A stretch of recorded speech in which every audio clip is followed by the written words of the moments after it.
there.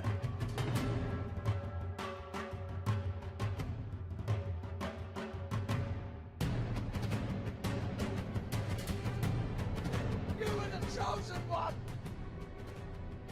It was said that you would destroy the Sith, not join them!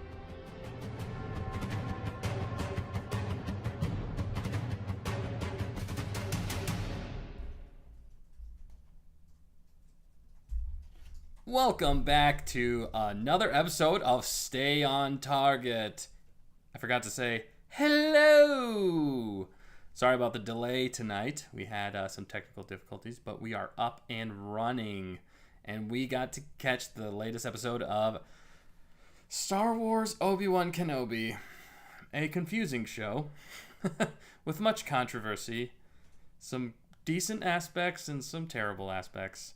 We're going to jump into it. We're going to start off with non-spoilers right now.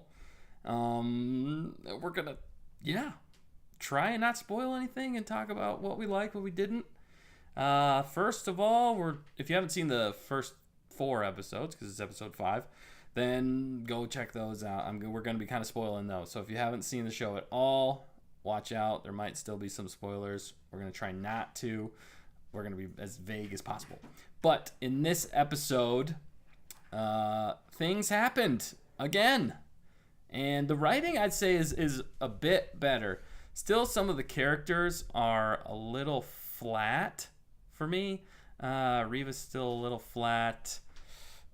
Some of the dialogue is just still kind of not there. The shot composition definitely is not there. Choreography is still lacking. They're trying, but I've seen a lot of fan films that have done a better job than this show has done in many aspects. It looks like very expensive cosplay in some ways, and that's kind of what it feels like. This episode, though, overall, I'd say was probably the best one again. I mean, it seems like it's getting better, even though you're still left scratching your head a lot of the time. In a lot of these episodes, you're just like, well, that was dumb. You're like, what's the point? Where are we going with this? Why? What? So anyway, and there was a big reveal, which we all saw coming in this episode, and we're going to get into that in spoilers. But one scene specifically between 2 characters that we signed up to watch the show for, why we watched Obi-Wan Kenobi, we actually got some of that. And I'd say that was probably my favorite part of this episode, mostly because it was dealing with George Lucas written characters for the most part, and in more of George Lucas written time frame. So I'd have to say that was probably my favorite part of the episode. And they were kind of doing flashbacks back and forth, which I didn't mind. Typically in Star Wars, there's not really flashbacks, but they're really relying on flashbacks in this. And in some ways, that can be good storytelling, although it doesn't quite feel as Star Wars. We're still missing the side swipes. The shot composition, again, is not there. It doesn't build tension. It doesn't build momentum. That's, I think, another big part of the problem of this show. I thought this episode was at least more cohesive, and there was less stupid things than the other episodes. Still some stupid scenes where you're just like, oh man. One big reveal. We got to learn more about one of the main characters, the bait and switch, which we all saw was coming. There was a big bait and switch in here, but whatever, we saw it coming. We knew it was going to happen, and I still don't fully understand it, and we still were kind of scratching our heads at the end of the episode, but it'll be interesting, I guess. I still think this whole series, we're 1 episode away from the end. I still think this whole series should have never been made. That's just my personal opinion. I think they didn't pull out their A game. They pulled out like the D team. Or it was just done in a committee where there was too many people involved and they were playing in the backyard. I still think kids in the backyard probably could have come up with a better story and cohesive story and less dumb than what they did in most of the episodes of this show. But overall, rating-wise for this one, what did I give it last week? I think I gave it a 7 out of 10 last week.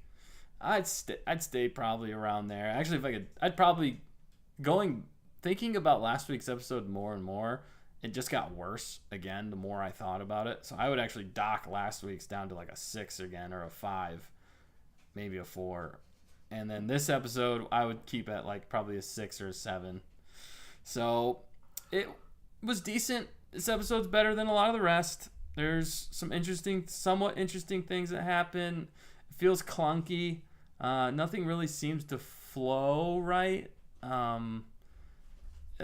There's not really great tension or weight behind anything that happens. That's kind of the problem with this whole series, though, in general, is everything just feels like there's no consequences, and convenient writing, which is lazy writing, really is what it is. Like, there's so many parts where you're like, okay, well, the Empire would have just done this, or Vader would have just done this, or Obi-Wan would have just done this.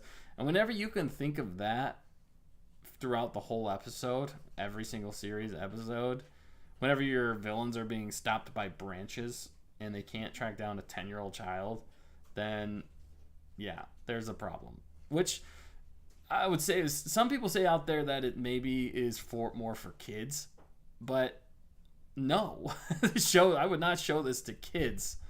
I mean, maybe PG-13, like maybe 13-year-old, I guess, which I guess is what the original films are, but it goes down. I mean, like, some of the scenes are like silly. They're just straight goofy. Like, I don't even know. Like, just, they make no sense. So, but this one had slightly less of that. Leia was still kind of the bestest ever. You know, she couldn't do any wrong, even though it took her forever. And there's just certain things that still, that character kind of just bugs me. And I feel like they're just trying to prop her up more than she needed to be in this show. And I think they actually made Leia less likable at this point, because they make her act like she is in A New Hope, but she's only a 10-year-old child. So it just doesn't give you any room for growth as the character, even from now until then. So that was kind of annoying. Bait and switch with Reva here. Try not to spoil too much. There's a lot of things that happen in it. There's one moment where I was like, yes, even though it didn't feel like, again, it had any consequence. And we'll go into that more in spoilers. But if you're here with us, real fast, like, comment, and subscribe. We love hearing from you guys. We hope you guys are enjoying watching this show, even though, depending on if you like the Obi-Wan show. If you're enjoying it, that's great too. We don't want to take away from that.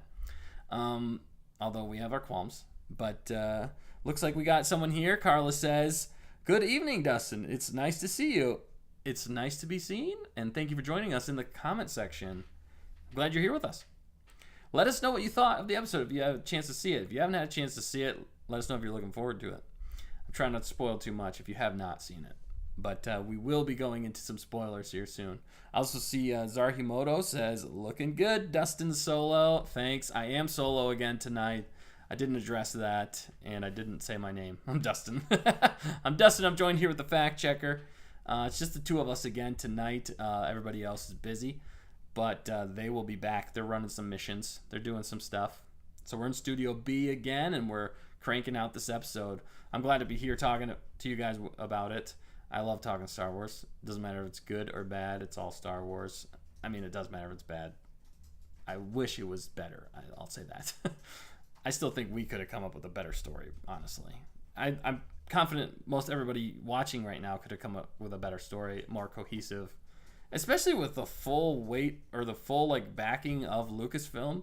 Like, if you have all the canon, like if you had Dave Filoni and or Jon Favreau, people just at your disposal that know everything about Star Wars and canon and everything. I mean, how can you mess it up? I mean, they found a way, but anyway, so it sounds like I'm really harping on it, but we're gonna get into some spoilers here soon, lest you be warned. Obi-Wan felt more like Obi-Wan in some ways, mostly in some of the scenes that they shot. There was a cool scene, but a lot of it was predictable. And then the stuff that wasn't predictable just felt silly again. So again, my overall score for this episode is going to be about 6. And I docked the last episode to like 5. I've changed my mind on that. We're going back. We can do what we want. I'm solo. All right, so we're going to jump into the spoiler talk. We're going to kind of go through this episode a little bit. We're going to keep it short, to the point. Dan says, harp away. Looking, sounding good. Thanks, Dan. We're glad you're here with us tonight. Let us know in the comments what you thought of the episode if you got a chance to see it. Oh, yeah. Also, Zarhimoto said, I'm not listening to avoid spoilers, but you look great. Thank you. I appreciate that. At least you're here with us, even if you can't say anything. I could just be saying watermelon, watermelon, watermelon. All right, so here we go. We're going to be getting into spoilers. Also, if you get a chance to go watch it, then come back and we'll still read your comments. If you have any comments later, let us know. We will always comment back because we like commenting back. It's fun. It's fun. All right, into the episode. You have been warned. Spoilers are coming. Boom. All right, so jumping into the episode, we leave off with Wade dying and the whole... I don't know. I'm trying to even remember what happened in the last episode. I'm trying to forget a lot of it. The trench coat, walking by in the trench coat. Man, that was silly. It was terrible. And the shots there, and obviously the droid is evil, and they leave you off with that. And that does come to pay off in this episode in a way. It just feels silly. But they start off really with... what did they start off with? It was with Vader, or it was Obi-Wan and... It was Obi-Wan and Anakin. Obi-Wan and Anakin in the temple on Coruscant. And it's cool because it's showing them training. Or kind of training, really, is what they're doing. They're lightsaber dueling just between the two of them to see who's better or whatever. They're trying to hone their skills. It was kind of weird, though, because it almost looked prequel-esque for the fact that, like, the CG wasn't 100%. I thought it looked decent, but you could tell it was in the sound, or the, what do they call that? The stagecraft. In stagecraft. It wasn't bad. But I really liked seeing both of them back in the prequel era. The weird thing I think about it was they probably could have spent a little bit more time on de-aging them to look a little bit more, because when you got up close, you're like, they're definitely older. They did all right, and maybe they didn't want to go too far into the uncanny valley, and also budget-wise. But again, this is Obi-Wan Kenobi. No expense should have been spared for this show. You should have had all the stuff. You should have run this whole show past George Lucas, too. I'm just saying, like, if you didn't talk to George Lucas or anything about this show, then you're all idiots. But that was probably... Those scenes were some of my favorite scenes. And I could tell that a little bit better writing was done in this, because at least those flashbacks went along with the story of what was going on, and it really informed you. And in some ways, like, we were to this point, you could have almost started the season here. In a weird way, you could have almost just left out the first 4 episodes. There's really not much going on in those episodes. They're kind of filler, and you could have just started it off with Obi-Wan and Anakin training. This could have been like a short movie. And so anyway, that felt silly. But that was cool to see them fighting again. Their choreography wasn't the greatest. It felt prequel-like in a lot of ways. So it was not perfect. I still think we probably could have done some better choreography ourselves. I'm not trying to toot my own horn. But some of the shots in the fight was just... I just didn't feel like they developed it enough, and they really honed it. I don't know how much time they took on it. It just didn't feel like they took enough time to really dial it in. Plus, the shot selection of all of these fights in the choreography did not enhance the fight at all. You know, if you look at a movie like Troy, where the two main, I forget their names, Brad Pitt and the other guy, I forget his name, but they're fighting with like a spear and shield and sword combo. They really shoot the scene to accentuate the different attacks, the blocks. They get up close, they pan back. There was a little bit of that going on. I still think the lightsabers look solid in this show, and they look good, and they act well. I guess I don't see any problems there, but just the overall composition, it felt just a little janky. Like they weren't doing too much. It wasn't bad. I'd say actually some of the best though was in that fight sequence between Hayden and Obi-Wan and Anakin. That's probably the best that's actually happened so far, because the Darth Vader one from last week was just garbage, straight garbage.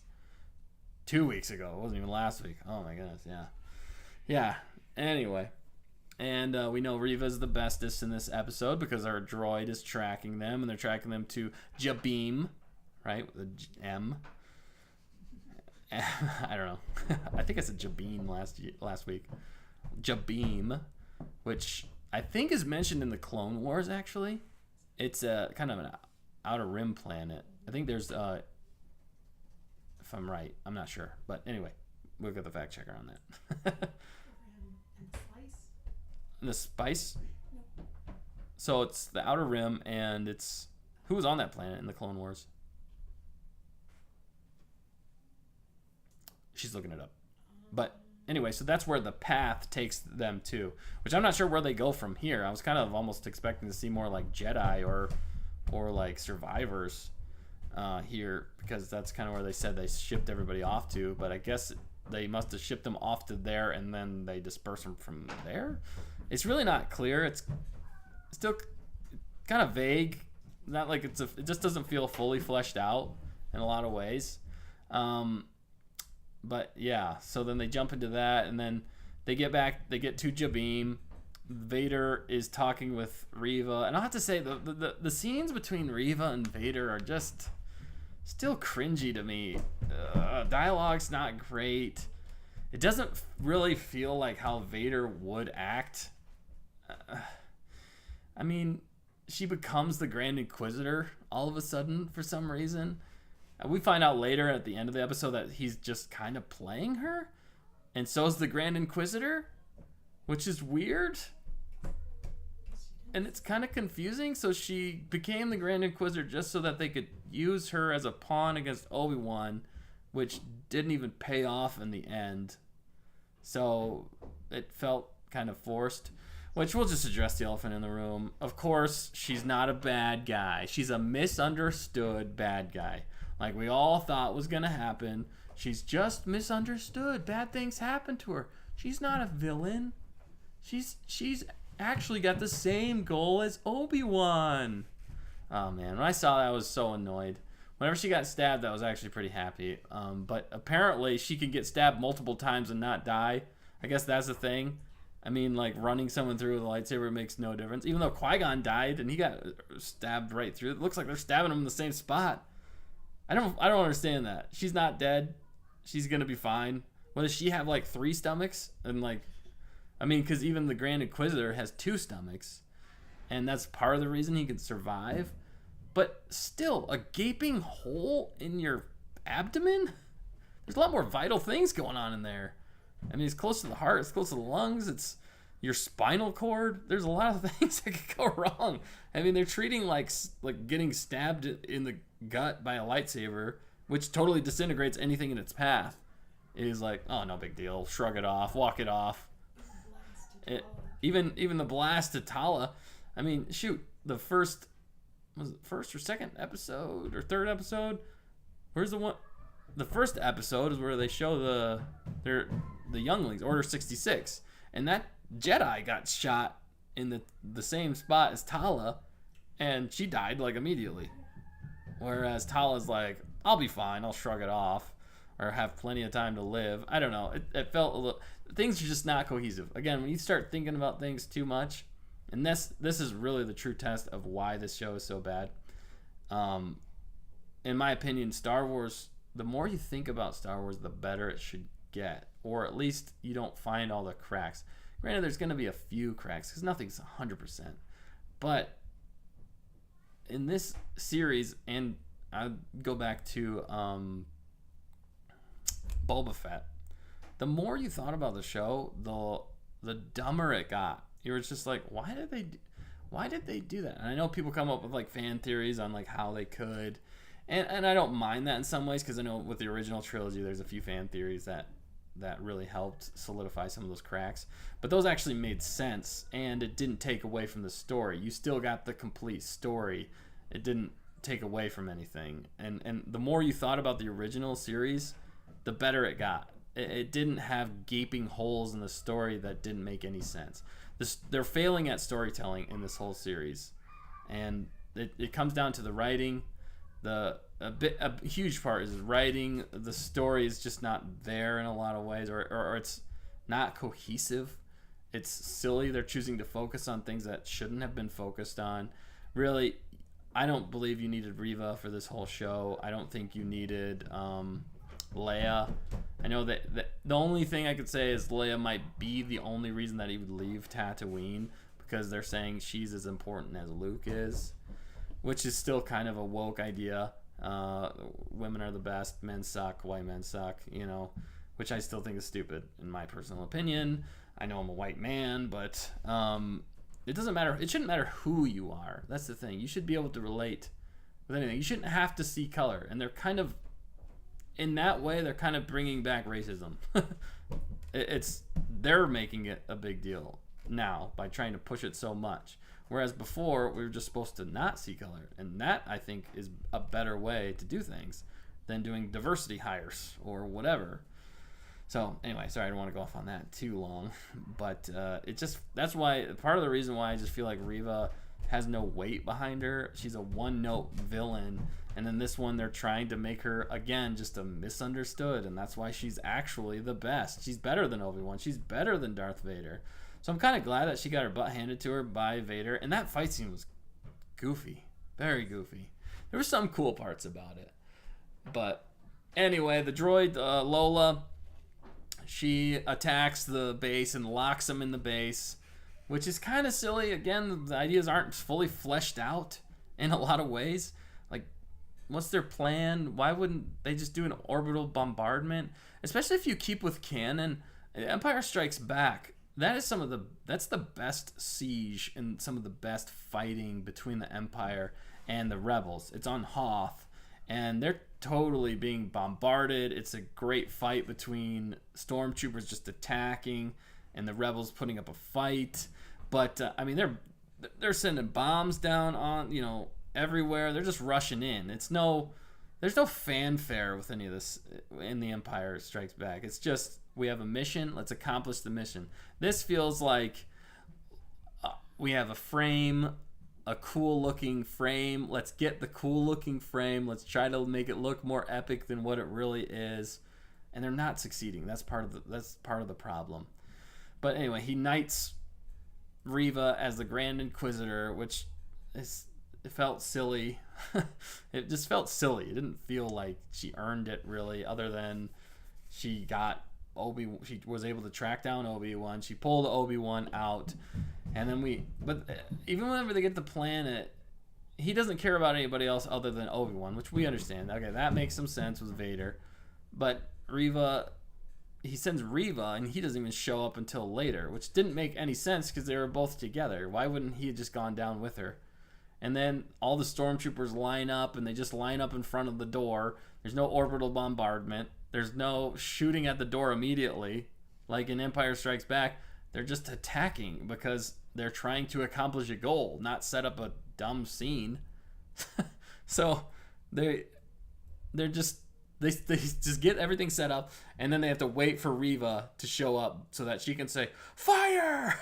And it was the just cheesiest thing. They're all like, it just felt really cheesy. Like they were trying to make it look cool, and it just did not. It looked like a soundstage, and it was not epic at all. Even the shot compositions, again, nothing was epic about it. They're trying to get through. The rebels, not even rebels, the path people are trying to stall and hold off all the entrances because that's all they have to do until they can get away, which doesn't really make sense or hold up because there's a freaking not Death Star, but a freaking Star Destroyer above them. If they open up that's the thing, they finally get them open, and the ship would have just blown the ships apart. I mean, they can clearly see, they're like, no, let them go. What a dumb decision. It makes no sense with a lot of this stuff. So anyway, back to the planet Lola. She goes all bad, and she starts basically unplugging things. She goes into a crawl space where conveniently every single one of the wires are, and locks the place down so they can't open up the what was this, like a sky port or whatever.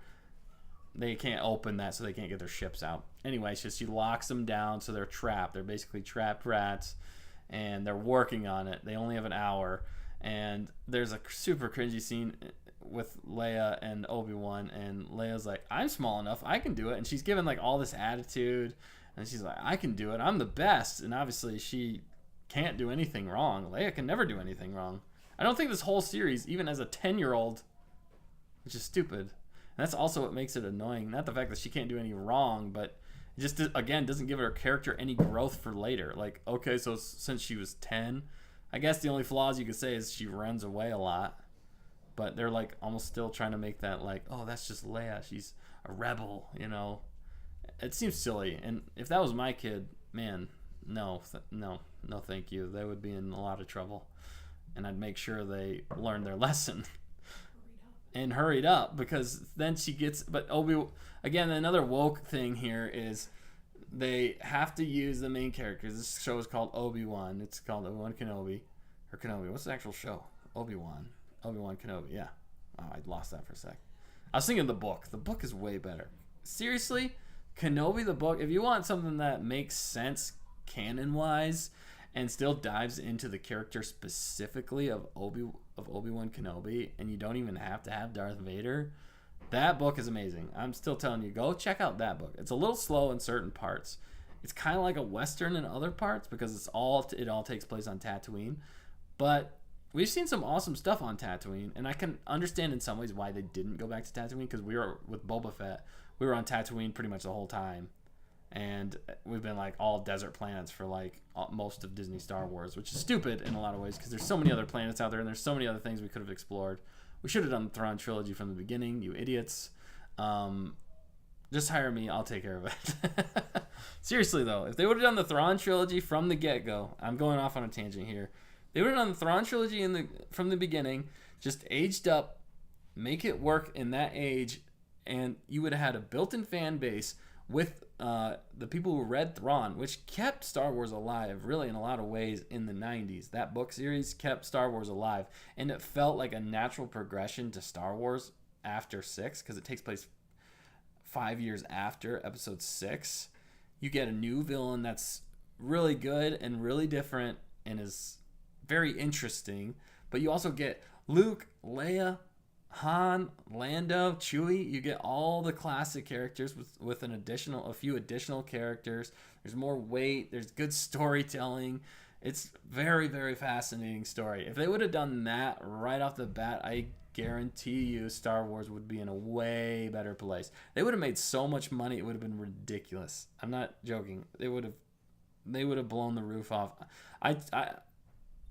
If they would have done that, I bet you the last movie of that trilogy would have been probably the highest grossing movie of all time. I'm just going to say it. I honestly think they could have, but they screwed it up. And I still think Dave Filoni and Jon Favreau are heading that way.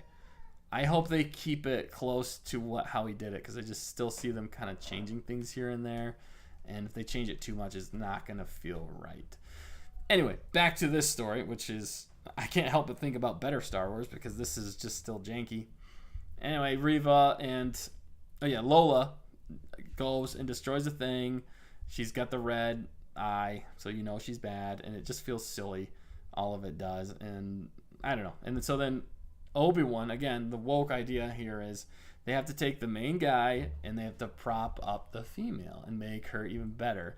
And he has to say, he's like, well, I trust her, so you should too. You know, it's like, I feel like that's happened in a lot of woke movies lately. They use, the male character, the white male character, to have to prop up the female character, even though she's had no growth and no character development the whole time, to make her the best. Again, when you push an agenda in a story before actually the story itself and what makes sense for the story, a goal for why the characters are doing what they're doing, I mean, really, it's a loosely based goal, and it's not well executed. But anyway, so Lola, so she goes up there, and that Raja guy, he still feels, I know some people like him. I don't mind him. I think when Obi-Wan talks to him, he feels more Obi-Wan-like. But he still feels kind of out of place to me, to be honest. I don't know why he does. Something about it makes me feel like Aladdin or something. I don't know if that's... It just feels silly. Again, it doesn't feel super Star Wars. It would have been better if he was actually a Jedi. But since he's not and he's acting kind of like he is, it just feels janky. Something about it. And the dialogue... I know, say what you will about George Lucas's dialogue in like the prequels and even the original trilogy, this dialogue is worse. Most of the dialogue in this is just very flat, delivered flatly, no emotion, no range. There are some scenes that are better than others, I guess, in this. But every time he's talking to, like, what's that one guy's name? Roken? Roken feels like he feels a little wooden to me. It just doesn't feel like he has a lot of emotional weight, especially in the last episode when he was just like, oh, my wife was this and that, and fine, I'll help you, whatever. Yeah, it was like 180, like right off the bat. It was just silly. No convincing, no. Yeah, he's a leader, but he's not leading. He's still looking to Obi-Wan. He still doesn't even, like, what is he doing most of the time? He's just yelling out things to people. It just doesn't feel right. Again, it feels like bad. It's just bad. It's worse than a fan film. It's like they weren't given direction on how to, or they didn't give any character backstory to really get these characters, like they didn't dive into these characters to solidify really who they were and how they should act. It feels very loosely based. Anyway, so there's the whole thing with Leia and Lola, and then now we switch back to Reva, and Reva's all angry again and yelling at everybody, and they're firing, and then Obi-Wan goes to the main hangar door, and he's like, I must stall. So he walks to the door, which is very weird. Walks to the door, and then he, like, it looked like he was going to use the Force, but then he, like, just touches the door. Oh. So some people are speculating, but not, again, some people are speculating that he used the Force to go into her mind to read her history, which, if you're a Jedi or a Force user, one of the first things you learn is to not allow other Force users to use the Force on you. So that's kind of a dumb idea. I mean, she was a youngling, so maybe she's not as well trained. I mean, she's getting pushed around by everybody pretty easily, so she's not that strong in the Force. She's all right, but I don't know. Anyway, so then this is where we find out that she's not the worst. She's not the villain of this story by any means. She's only bad because she's trying to get revenge on Vader and what he did, and Obi-Wan, because Obi-Wan didn't stop Vader. Which, I mean, at least Obi-Wan was like, "Get out of here! You guys got to leave. I'm trying to protect you." Obi-Wan tried. He could have even said that. Obi-Wan could have said, "I did try to stop him, and when I left him, he was as good as dead." Why didn't he say that? That would have turned Reva more to his side, which didn't really make sense. Again, lack there of dialogue and background. They kind of skirt around the idea. He talks about her knowing Anakin, and he's like, how would you know that he would have kept that a secret? But they still don't address the fact that Obi-Wan knew that he was Anakin. Obi-Wan definitely knew that he was that he was Vader, that Anakin was Vader, because he watched it in episode 3 of Revenge of the Sith. He watches the holo of the Emperor telling Vader, "Rise, Lord Vader." And so he watched that, and then he says, "Oh, I can't watch any more of this." So he knew. Maybe his face was supposed to be shocked that she knew, but it does not play right. It just seems silly. Again, silly. The more you think about it, it's all like I'm trying to come up with things to help them. I shouldn't have to help them with this show. Garbage. But anyway, so we find out Reva, she's not bad. She is actually an anti-hero in this show. Her goal is just to kill Vader, and this whole time she's just been playing the Empire, which, yeah, how did she think she was going to get away with that? Her plan is to use Obi-Wan to get to Vader, which for 10 years, and that's why she's been after Obi-Wan this whole time. She couldn't have come up with any better plans to take out Vader. The only way was to hunt down Obi-Wan and to be as bad as Darth Vader. You know, she will do anything to kill Vader. I will be worse than Vader just to kill Vader. It makes no sense in a lot of ways, and I don't like the fact that they're trying to make her a anti-hero. Although where they left this episode off, we were kind of like scratching our heads. We're like, what the crap? I don't know.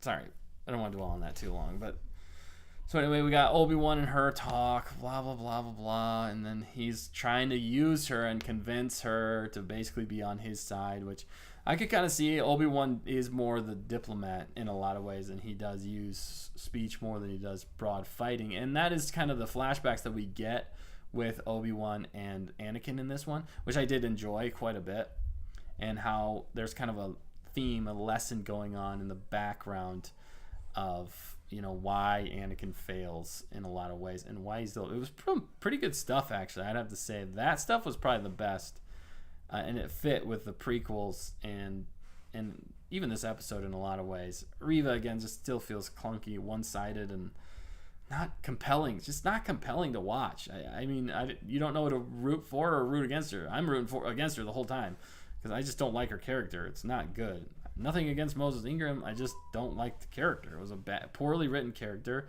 Also, another point. They've already done this. This has been done before. Really. Not exactly this way, but play Jedi Fallen Order. So many things have ripped off from Fallen Order, from Starkiller. The scene in the last week's episode was 100% Force Unleashed. Just the promotional material. There's tons of things they're stealing. They don't have an original idea. Because in Fallen Order, spoilers for Fallen Order, there's the second sister. So she's after the main character. And she's one of the toughest ones. Next in line, basically, to Grand Inquisitor. Again. And she's kind of working with Vader, not really, but you know, it's so similar. And then at the end of that one, at the end of Fallen Order, her Jedi Master, which it feels so similar to this. Obi-Wan was kind of all their masters in some ways, not really, but Jir Sunda, which I think that's her name in Fallen Order, was the second sister's master, and that's why the second sister turned to the dark side, because she couldn't save her. So then she ended up hating her old master. It's super similar. Like, it's a super similar storyline to what's going on this. And that's another reason why it feels silly. And we've seen it before. And anyway, at the end of Fallen Order, the second sister ends up becoming good. She turns from her ways just to get killed by Vader. So it's almost exactly the same. It's stupid. I mean, really, if you played Fallen Order, there was better storytelling in that game. It made a lot more sense of what was happening and the motivation of each character. It was just way better. It was done way better, and they're copying that and doing a terrible job of it. So it's like, I've already seen this, for one thing, all of this. It's done terribly.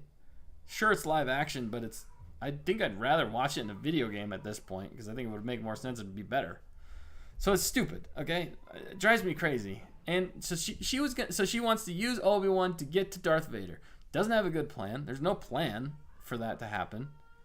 I mean, the only thing is to get Obi-Wan next to Vader so that she can kill Vader. Again, it doesn't make any sense. So Obi-Wan has to explain that to her, that, oh, he's only going to be looking at me after he turns himself in.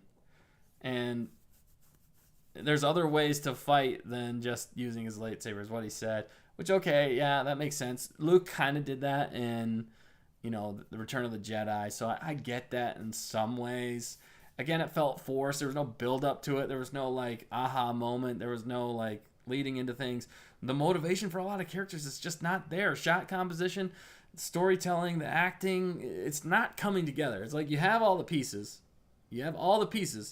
But you have no idea how to make them work cohesively together. So they're just kind of like janky falling together, and it makes no sense. I mean, it makes enough sense that you can kind of follow it, but you're just like, why would they do that? What is going on? And they only have like a very limited like sets, you know? There's only like one hangar, one corridor, and a outside stagecraft thing. This is not big budget stuff. This is like, and I think they spent like 20 million or 30 million on an episode, and like what we were talking about, like 15 of it went to Ewan McGregor or something like that. So they only had like 5 million, and it's garbage. They should have gone all out for this show, and it's terrible. It drives me crazy. You already have source material there. Just use it. But no, they want to make it woke, and they want to make it their own thing because they're way better than George Lucas ever was, even though he built the best, the biggest, best IP in the world. You can't top that. And you're retroactively making his creation worse. But not really. I mean, he still has the original creation. You're playing with stuff you don't understand, and you're screwing it up. And it's terrible. And then you want to blame the fans for that. That's the other thing I hate about stupid Disney Star Wars. George Lucas needs to buy back Lucasfilm and Star Wars. Honestly, I think it would be a smart move. If he wants to keep his legacy alive, if I were him, I would buy back Lucasfilm, and I would put Dave Filoni, Jon Favreau in charge. You can go to a different company. You could even start your own company, for goodness sake. You could get distribution rights. You could work with every company out there and make billions of dollars. It's not even that. It's not that hard. It's going to be hard, but still. Anyway, sorry, off on that tangent. So we're going sweet. Are we going to have to wrap this up here pretty soon? But anyway, let's get to the meat of the episode. The whole scene where they're so they open the doors. She cuts through the doors because she doesn't believe Obi-Wan or whatever. She still wants to take in Obi-Wan. She still thinks he's a loser for not stopping Anakin, and she got stabbed as a child through the gut, fell and faked her death. I don't understand that. Vader and even the 501st would have made sure that they were all dead. I mean, they did that. They shot him repeatedly to make sure every Jedi was dead. They don't explain in any way how she would have gotten out of there. There's no way. I mean, it just makes no sense. The only way she can get out of there is because she's the bestest ever, and she can do no wrong, and she's the only one with revenge who can stay alive to get revenge on Vader. And which is dumb because Vader obviously knew who she was, which was weird in some ways. He's like, "You didn't think I would know you, Padawan?" You know, it's like, what? Okay. I mean, it was youngling. Yeah, it was 10 years ago. I don't know. It felt so silly. Very silly. Everything about this is silly. And so she gets stabbed through the gut there and somehow survives. And that's what we learn in the end. But there's a lot of back and forth. Let's address that one scene where the Empire is attacking the rebels. And they get the door open. And then Obi-Wan just force pushes Reva back. Like, everybody's super good at force pushing Reva like 30 feet. And he pushes her back, and then she has to yell at everybody to attack, and crowd, go in, fight, or whatever. And so they start running in, and you hear them, the rebellion people or the path people, yelling, retreat, retreat.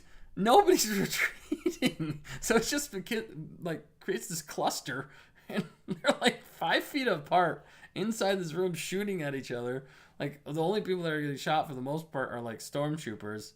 And they're just flooding in. It's slowly walking in. They're just like walking at each other. It was like the least climactic like fight scene. All you see is blaster bolts going everywhere, but nobody's running away. No, they're coming. They're just like standing their ground.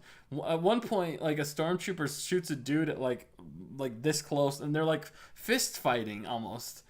I mean, Obi-Wan's in the middle of this. Reva can't even seem to get past the stormtroopers to fight anybody. It's such a janky scene and so silly when it comes to the fight. Like, it makes no sense. You take that scene and you put it up against the Empire, and then you're like, the Empire Strikes Back anyway, whenever they're like running through the corridors trying to get away from the Empire because they're just demolishing everybody, and people are actually running away to get out of there.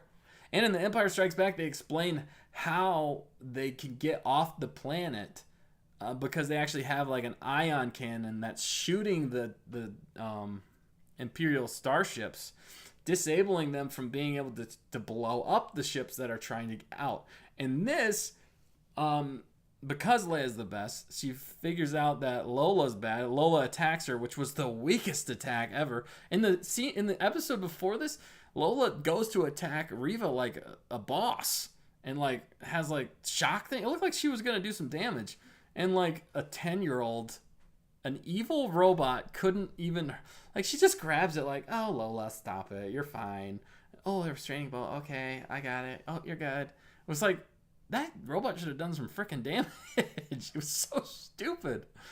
Oh, but Leia's the best. Reva's the best. They're all the best, and you can never go against that, ever. Otherwise, you're racist, and you're anti-woman. You're not woke, and you're not cool. You're lame. It's stupid. Anyway, moving on from there. So she figures it out after like 20 minutes of trying to figure out like where. It's like you just gotta plug something in. I don't know. It still didn't even make sense how she figured it out. I mean, he yells up to her like once or twice. Raja, or what's his name? Haja? The Jedi that's not a Jedi? Yeah, Haja. I don't know. Oh, and I like how he even said, oh, no, I really know what it feels like to be a Jedi because the Empire wants me. So, also, why did she kill him? Reva in that episode. She should have just run him through. It made no sense. Oh, man. So many things don't make sense. But anyway, let's get to the meat of the story. So they get the doors open, and they're about to fly out of there. How does Obi-Wan even get... So Obi-Wan gets away because Reva tells him... Because he surrenders to her. Oh, this is before. I'm sorry. I kind of jumped ahead. I jumped ahead a little bit. We're gonna go back just for a sec. So no, before yeah, Tala gets shot, and the robot, it was kind of weird. Like they almost had like a weird friendship there. Yeah, it was kind of weird. And so the robot's trying to protect her or whatever because she gets shot. We saw it coming. I mean, we were watching it. We were like, oh, she's dead. And of course she gets blasted. And I didn't mind her character. Her character was all right for the most part. Again, it's a strong, powerful woman that can't do anything wrong until she gets dead. And they were trying to add some weight to the story. I get that, even though that was probably the most emotional part. But I just didn't feel very attached to the character enough to be like, no, Tala, she's done so much. It's like, you don't... it feels silly, again. I mean, she did kind of help with getting... But... Again, she couldn't do anything wrong until she got shot. Then she did wrong. and she admitted to helping the Empire kill people, which that was an interesting scene and just felt janky though. Still, everything just doesn't connect very well. It was kind of like Rogue One in some ways, but Rogue One was executed a lot better than this was. Way better. They should have spared no expense and done it more like Rogue One than this. But yeah, so anyway, Tala is, and that whole scene is like, why aren't they just straight out running? They're just shooting, and Obi-Wan's like back behind her, and the robot's the one defending her. And he's trying to get to her, but he can't. He's freaking Obi-Wan. He could have just like force pushed everybody out of the way or done something like that. Silliness. They had already, the thing it felt like was they had already written in the story, she is going to die. It doesn't matter what happens. We have to, it's like plot armor for everything. Like there's just plot stuff going on, and it doesn't have to make sense, and it doesn't make sense. It's stupid. Anyway, so then whatever, she dies, and they're all upset, and I think the whatchamacallit guy, he's saying that Obi-Wan's given up, but because he's going to go surrender, because he just thinks if he gives himself up, or whatever, he's got a plan, kind of. It's a loosely based plan. But if he gives himself up, then Vader will leave them alone, which they all know is not true. Anyway, so Roken's kind of saying that, and that she died for nothing. Also, they had to have walked past her body like 5 times. You think they could have like got her out of there or grabbed her or something like that? Oh, that's true. She did blow up with a thermal detonator. I did like seeing the thermal detonator again. At least there was that. That was kind of cool. How did it not kill Reva? They never even showed how she got away. She said run, so that means she survived and ran away. There was no epic scene there. It was lame. Or blast, or her like jumping out of the cavern with a fiery explosion. I don't know. Too many unexplained things in the show. Yeah, the refugees didn't even know. Yeah, silliness. So anyway, he gives his lightsaber to Haja and tells him to protect Leia, even though he's not even a Jedi, and I don't even know what he would do. It's silly. Doesn't even make sense. He'd probably be better off giving her Roken at this point. At least he's the leader of this quasi leader of this, but he had to deal with everybody else. And oh yeah, there was a bunch of other lightsabers, which was interesting. I would be curious to see if people could decipher whose lightsabers those were. That would be interesting to know. I kind of wish they would have even said it, or like they would have, like, Obi-Wan would have been like, "Ah, master this," or like, "Oh, I know this lightsaber," or whatever. Had like another sad moment. That would have been interesting. Anyway, again, we're trying to get to the meat of this episode. Sorry, there's a lot of silliness to go over. He gives himself up. He surrenders. They take him into custody instead of just shooting him, and he ends up talking to Reva some more. And they basically, it's not very well determined, but like he's got a plan, so he's trying to explain the plan to her that he's got to say that that Vader would only see him, and that's whenever she could attack. So then it's like, but she still calls him stupid and like, I'm not going to deal with you type thing in some ways, but then still sends him away down the same corridor, the only corridor that there is, and just so he can escape. Was that her plan? It felt very silly. Like, was that her plan? Maybe she was going along with it, but it's kind of loose. So he gets away, gets done, like, out of there, and then he goes to the ship. So he just goes back to the ship. So what did he really accomplish other than trying to use Reva to attack Darth Vader? And so then what happens is Vader finally shows up a long time later after so much has already happened. And then he's just looking for Obi-Wan. And then wouldn't he have been upset that Reva let him get away? You think he would have just offed her there? Which didn't make any sense. They didn't explain that. He just walks through the corridor. You know, past what? By himself. Yeah, there's no stormtroopers or 501st or anybody, or Reva's not there with him. I mean, there's so many things that don't make sense. He opens up the doors like it's no problem. And then he gets to the ship. And the ship's taking off. And this is actually pretty cool. I actually liked some of the scene. It felt a little video game-ish to me. Like, actually, I've seen this before in Starkiller. Or even the Rise of Skywalker, which is, oh man, that movie's terrible. But he just grabs the ship with the Force and keeps it from taking off and Force lands it. Which, I gotta go back and watch that scene again because he Force lands that ship. Who's driving it? It could have been remote driven, I guess. They probably had some sort of slave software or whatever that was kind of helping it drive. But then right behind it is the real ship. And did he not see the real ship? I mean, even in that shot, can you tell it's there? I think was it floating behind the other ship? How?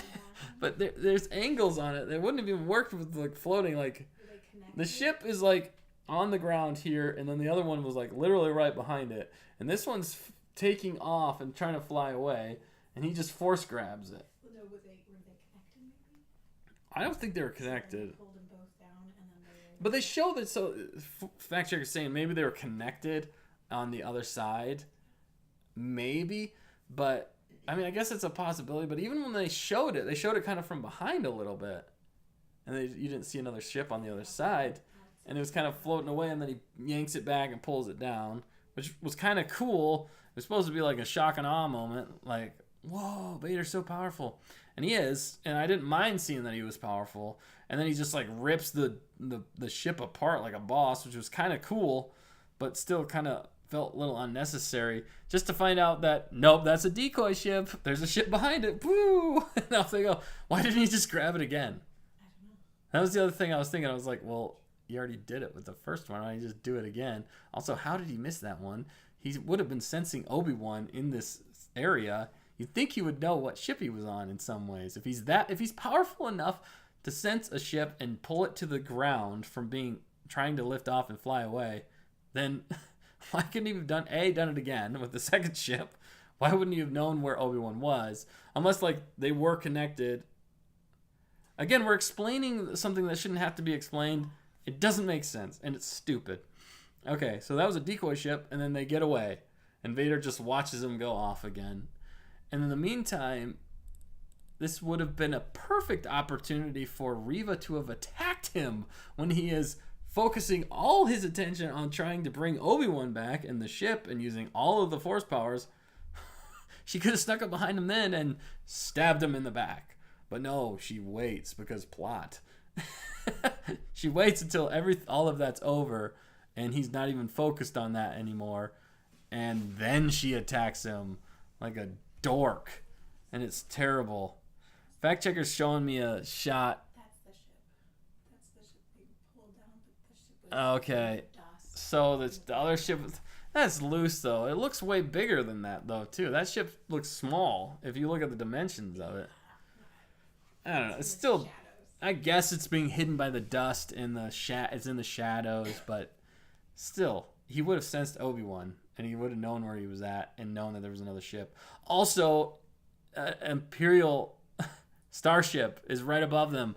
Why are they not just blowing them out of the sky? Or ion blasting them, disabling their ships, just forcing them to land, TIE fighters streaking everywhere. I mean, there's so many things that don't make sense. It is painful. Like, you're just like, are you stupid? You couldn't have come up with anything to help them get out of there. They didn't have an ion cannon. They didn't have something to get out of there. It's stupid. I can't help but keep saying this. It's just stupid. Poorly written. Lazy writing. There should have been some explanation. You have to explain things. You can't just assume that the audience are stupid. I mean, you do because you blame the audience for everything, even though you're the idiots who can't provide anything or do anything good. Oh, man. It's annoying. Okay, so then Vader at least he does some boss moves there, and then Reva waits to attack him, and then she finally attacks him whenever his full attention can completely be on her, and she stands absolutely no chance. And the choreography here is goofy, man. I mean, she doesn't even put up that much of a fight. I mean, he doesn't even use this lightsaber. He's just force pushing her out of the way, which I think is more Vader in a lot of ways for this episode. So he feels more Vader in a lot of ways, even though, honestly, I think he would have disabled her a lot faster, and he would have probably ended her soon after that. I think it would have been a lot quicker of a fight. I think they were trying to make Reva look tougher and cooler and more like tough than she really was, even though he was handling her like no problem, but she just kept coming after him because she was so angry at him or whatever. I mean, I get that in some ways, but there was some really weird, like she was like a spider on the ground trying to attack him at one point. I was like, what is going on? What are you going for? She wasn't even attacking at some points. I mean, she used the double-sided at one point, which is okay. But then, I mean, literally, Vader just took it, and then he snaps it in half. That's the other thing. He snaps it in half unless he just disengages it and it comes apart. You could see part of it, detached, and he, like, throws the lightsaber to her, like, come at me, bro. Like, and then they, like, duel again, and then he just force takes it away from her again. It's so dumb. Like, the scene it doesn't make any sense. Again. Anyway, so then... so she puts up a little bit of a fight, and then they kind of flash back to the whole scene. Oh, and before this, I do like that Obi-Wan and Anakin, the whole time through that whole flashback sequence, Obi-Wan's trying to teach Anakin a lesson, and Anakin's just trying to win, and he's constantly trying to prove that he's the best, and that's how he gets victory. And Obi-Wan's trying to say, basically teach him. And I actually like the last scene, or the last thing he says to him. He says... What did he say? He said, your desire to prove yourself is what's keeping you from becoming more of a Padawan. It's not exactly like that, but it's very similar to that. The new writer guy probably wrote that stuff because that was some of the best in this, and it made sense for the time era and what was going on. And I liked how he phrased it. I thought it was pretty good, and he taught him a lesson there, and I think they were trying to mirror that through this episode, that's how Obi-Wan was able to get away, and that's how Obi-Wan was able to defeat Vader and Anakin again, just basically outsmarted him because of his desire to constantly win. It blinds him to seeing other opportunities and other things that can happen, which I didn't think was bad. That wasn't bad. That made a little bit more sense, and I liked all the prequel stuff. If I would have just watched that scene and not watched anything else, I think it would have been better. Again, I think you could have started here. But, Is it your need to... so here's the actual quote. Fact checker's got it for me. So, your need to... You need to prove yourself will be your undoing. And then he says another line about why that's why he's... Until you overcome it, a Padawan you still will be. Oh, until you overcome it, a Padawan you will still be. Mm-hmm. Kind of talking like Yoda there for a minute. Yeah, but I actually like that line. Actually makes a lot of sense, and I think Anakin should have taken that more to heart, because they don't explain when this exactly happens. I think it's got to be in between 2 and 3, or it's got to be in between or during 2. Probably 2 and 3, because I don't think he had the scar on his eye there. So I don't know.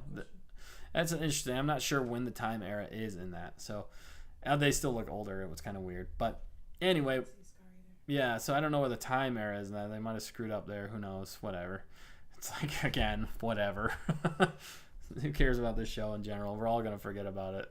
I mean, after this season over, I think most Star Wars fans are going to try to forget about this series, because it really doesn't make any sense. I mean, the hardcore Disney Star Wars fans are going to maybe be there, but true hardcore Star Wars fans are going to try and forget this, because most everybody online does not like it for the most part. I mean, there's some people out there that like it, but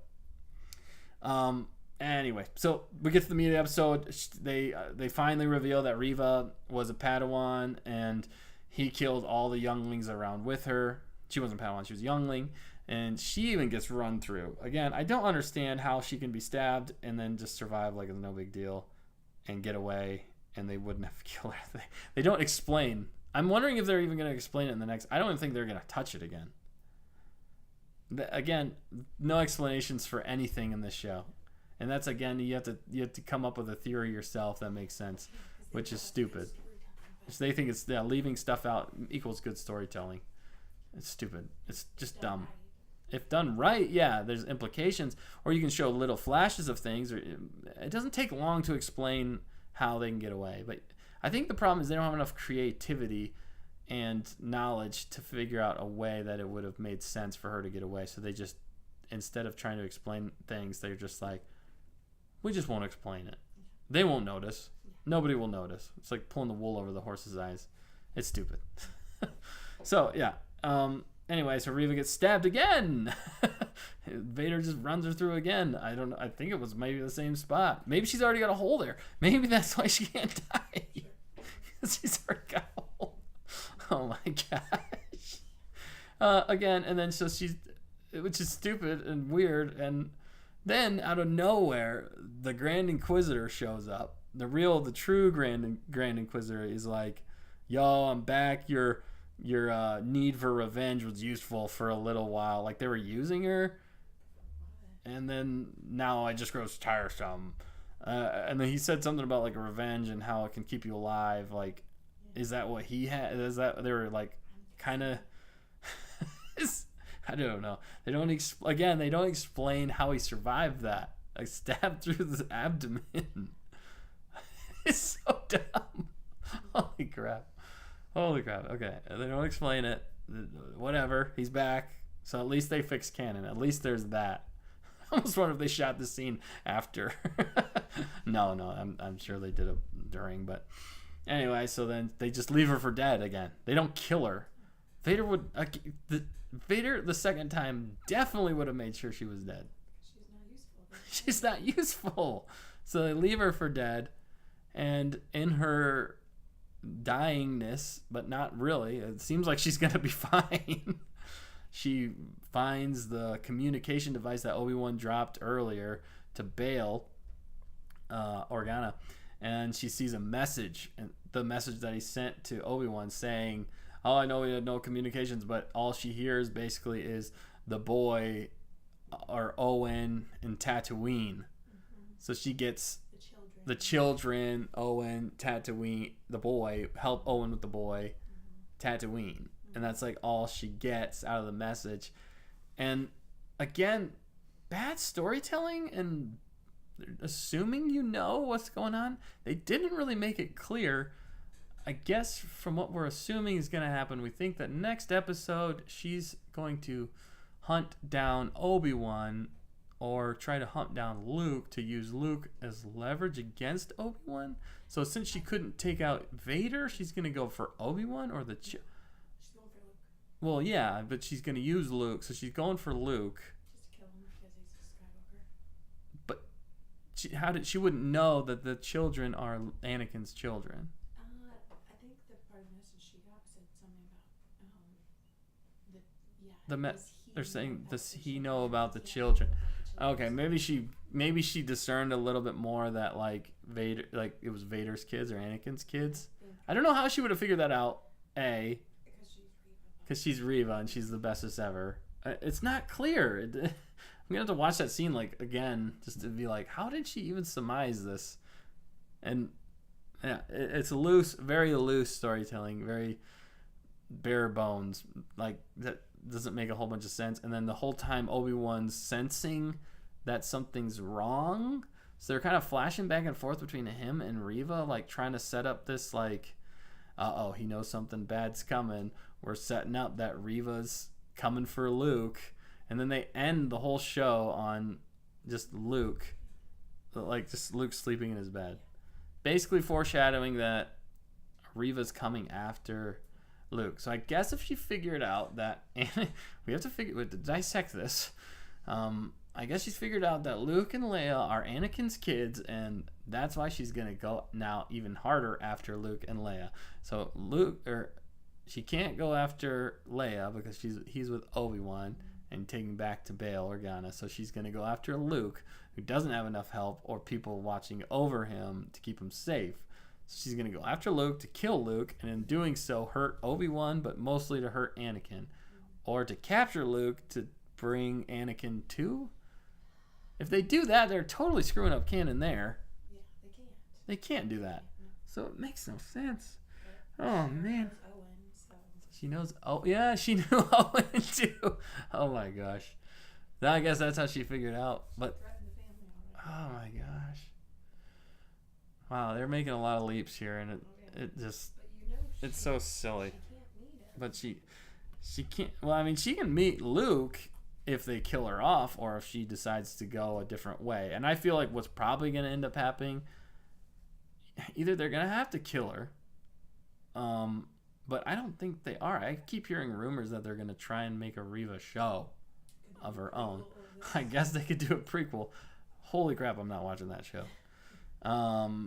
But they're kind of setting up. So does that mean like the fight between Vader and Obi-Wan is like totally done, and they didn't even do a fight? So the only fight between Obi-Wan and Vader was Obi-Wan getting owned, which totally destroys the canon, because in the original trilogy he says, last time you were the master and I was but the learner. And then he says the reverse. He says, now I am the master. And he says, only a master of evil doth. So that doesn't make sense, because if he just whooped his butt, he wouldn't have said that line. So maybe to escape the starship following them. So, yeah, and they don't explain, there's hyperdrives down on this ship, conveniently. They don't explain why, so they can't get away. So to build tension, I guess, they're just trying to get away like Last Jedi, and they can't jump to hyperspace, and for some reason the Star Destroyer can't catch up enough to draw them in like a tractor beam like they do in Episode 4. Makes no sense. We'll have to see what next week's exciting conclusion to the end of Obi-Wan is going to be. Oh, man. But we've been going at this for quite a long time, so we're going to have to start wrapping this one up. Lots of silliness. Predictions for next week, I'm going to have to say they're still going to make Reva a good guy. They're either going to kill her or they're going to make her a good guy, and where she can do no wrong, and she's going to be the bestest ever. Leia's going to maybe go back home. She's going to have to get home at some point.